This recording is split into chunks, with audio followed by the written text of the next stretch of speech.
നമസ്കാരം, metro star പ്ലസിലേക്ക് സ്വാഗതം. Big Boss Malayalam season 6 ശക്തനായ മത്സരാർത്ഥിയായിരുന്നു ഗബ്രി.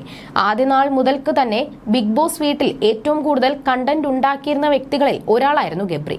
ബിഗ് ബോസ് വീട്ടിൽ നടന്ന മിക്ക അടികളുടെയും വഴക്കുകളുടെയും ഒരറ്റത്ത് ഗബ്രി ഉണ്ടായിരുന്നു. ജാസ്മിനും ഗബ്രിയും തമ്മിലുള്ള സൗഹൃദം അകത്തും പുറത്തും ഏറെ ചർച്ചയാക്കപ്പെട്ട സംഭവമാണ്. അതുകൊണ്ട് തന്നെ ബിഗ് ബോസിൽ നിന്നുമുള്ള ഗബ്രിയുടെ പുറത്താക്കൽ സഹതാരങ്ങൾക്കും പ്രേക്ഷകർക്കും ഒരുപോലെ ഞെട്ടലുണ്ടാക്കുന്നതായിരുന്നു. ഗബ്രിയുടെയും ജാസ്മിന്റെയും കൂട്ടുകെട്ടായിരുന്നു ഈ സീസണിന് ഇതുവരെ നയിച്ച പ്രധാന ഘടകങ്ങളിലൊന്ന്. അതേസമയം ബിഗ് ബോസ് മലയാളം സീസൺ 6 ശക്തിയായ മത്സരാർത്ഥി കൂടിയായിരുന്നു ജാസ്മിൻ. ഗബ്രിയുമായുള്ള ജാസ്മിന്റെ സൗഹൃദം വലിയ വിമർശനങ്ങൾക്കും ഏറ്റുവാങ്ങിയിരുന്നു. ഇരുവരും മുൻകൂട്ടി തയ്യാറാക്കി വന്ന പ്രണയ നാടകം കളിക്കുന്നു എന്നായിരുന്നു വിമർശനം. ഇരുവരുടെയും അടുപ്പം കടുത്ത വിമർശനങ്ങൾക്കും വിവാദങ്ങൾക്കുമാണ് വഴിയൊരുക്കിയത്.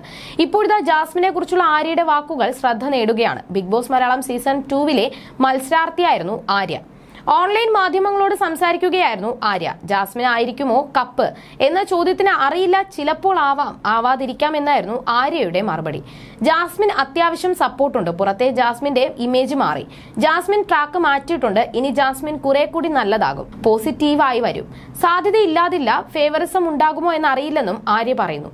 ജാസ്മിനുമായി താരതമ്യം ചെയ്യുന്നത് എന്നെയാണ്. സീസൺ 2 ആര്യയ്ക്കൊരു കപ്പ് എന്നാണ് പറയുന്നത്. പക്ഷേ എനിക്ക് ഇതുമായി ഒരു അറിവുമില്ലായിരുന്നു. പുറത്തിറങ്ങിയപ്പോൾ ആളുകൾ പറയുമ്പോഴാണ് അറിയുന്നത്. എനിക്കത് വ്യക്തിപരമായി മാനസികമായി ഭയങ്കര ബുദ്ധിമുട്ടുണ്ടാക്കി. എനിക്കാരും അതിനകത്ത് കപ്പ് തരാമെന്നൊന്നും പറഞ്ഞിട്ടില്ല.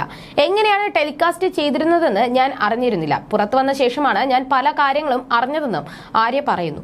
അന്നേ ഞങ്ങളുടെ സീസണിൽ ഉണ്ടായിരുന്നവർ പറഞ്ഞിരുന്നു Bigg Boss well edited show ആണെന്ന്. ഇതെങ്ങനെ പുറത്തേക്ക് വരണമെന്ന് തീരുമാനിക്കുന്നത് ഇതിന്റെ ക്രിയേറ്റേഴ്സ് ആണ്.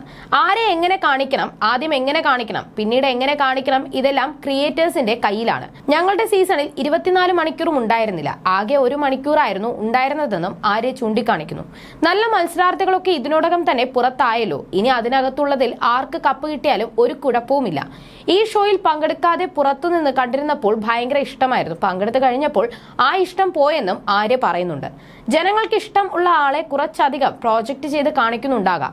എന്തൊക്കെ പറഞ്ഞാലും ഇതൊരു ബിസിനസ് ആണ്. അവർ കാശിറക്കുന്നതാണ്. ജനങ്ങൾ കാണണമെന്നുണ്ടെങ്കിൽ ജനങ്ങളുടെ ഇഷ്ടത്തിന് അനുസരിച്ച് കൊണ്ടുപോകണമല്ലോ എന്നാണ് താരം ചോദിക്കുന്നത്. പുറത്തായ ഗബ്രിയെ കുറിച്ചും ആര്യ സംസാരിക്കുന്നുണ്ട്. ഏറ്റവും മികച്ച മത്സരാർത്ഥികളിൽ ഒരാളായിരുന്നു ഗബ്രി. ഫൈനൽ 5 വരേണ്ടയാളായിരുന്നു. ഗബ്രി ജാസ്മിൻ പ്രണയം സ്വാഭാവികമായിരുന്നു എന്നാണ് ഇപ്പോൾ തോന്നുന്നത്. തുടക്കത്തിൽ തോന്നിയിരുന്നില്ലെങ്കിലും എന്നും ആര്യ പറയുന്നു.